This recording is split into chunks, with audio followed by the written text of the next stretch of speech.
Is your friend emotionally manipulating you? Well, they might be. And their emotional manipulation can end up impacting your life far more than you realize.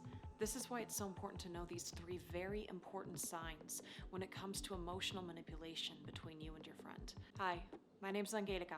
I'm a Master Certified Life Coach, a Certified Relationship Coach, a Certified Meditation Instructor, and I'm the author of the popular toxic relationship book on Amazon called The Asshole Pandemic. And in this video, I'm going to cover 3 major signs that your friend is emotionally manipulating you. You're not going to want to miss this. Let's hop on into the first major sign. Anytime you ever ask for help, it always comes with a price. It's not like you're trying to force them to do something for you. You ask, they say yes. In fact, they might be really enthusiastic when they agree to do it, and it makes it seem like they really want to do this for you. But when it comes down to them actually doing it, it ends up affecting you in a negative manner because of the way that they are behaving. I'm sure you're wondering, what is it that they're doing that would be considered so emotionally manipulative?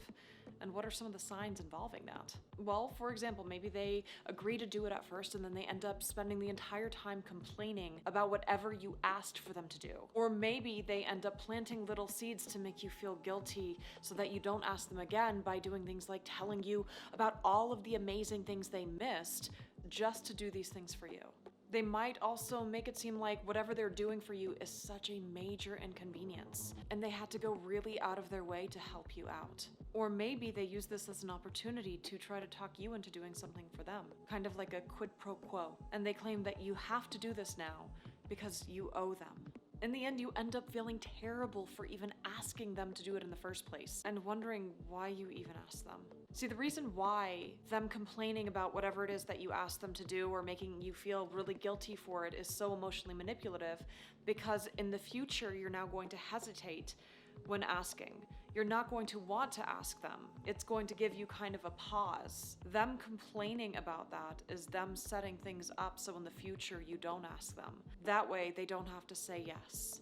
It also allows them to victimize themselves by making you almost seem like you're the villain for even getting them to do this in the first place. Or the other form of manipulation of them asking for something in return and expecting that you now have to do it. You don't owe them anything. They chose to do this for you. And when you asked them, you didn't realize that you were agreeing to do something in exchange, which I'm sure you would be more than happy to agree to help them anyway, but the way that they're going about it is manipulative. The second sign that your friend is an emotional manipulator is when you're venting to them about something that's really bothering you and really affecting you, and your friend ends up turning around and just diminishing that experience.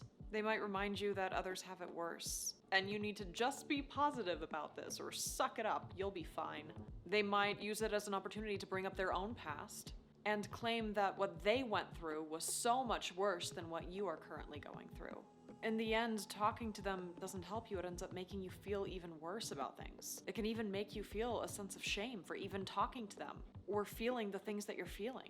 Let me be clear, not only is this emotionally manipulative, but it is also a form of gaslighting. In the end, you just feel like you should have kept your mouth shut, and you don't feel like your friend is a safe place to be able to talk to about things. The reason why what they're doing is considered emotional manipulation is because they're guilting you into not talking about what's upsetting you. They are doing this to either encourage you to stop talking to them about it, or to bring the attention back to them and their own problems and their own struggles in life. Now, I'm going to get to number 3, but before I do so, if you're not already subscribed to my channel, please pause this video, take a moment and do so. Every week I put out new videos about life's ups and downs, and I don't want you to miss any of it. Now let's move on to the third sign that your friend is emotionally manipulating you. Another form of emotional manipulation happens when your friend doesn't respect your boundaries and instead uses guilt as a way to cross them.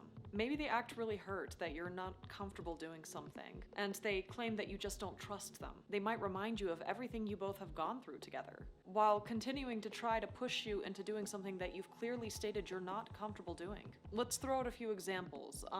For example, maybe you're not comfortable going bungee jumping, and they really want you to go bungee jumping with them, but you've clearly stated that's not something that you want to do, so they use guilt as a way to pressure you into doing it. Or maybe you say that after a really hectic day, you're just not in the mood to go out with them, and you're just drained from work. So they turn around and claim that you're never there for them, even though you have been there for them, but they'll say that you're never there for them to make you feel guilty.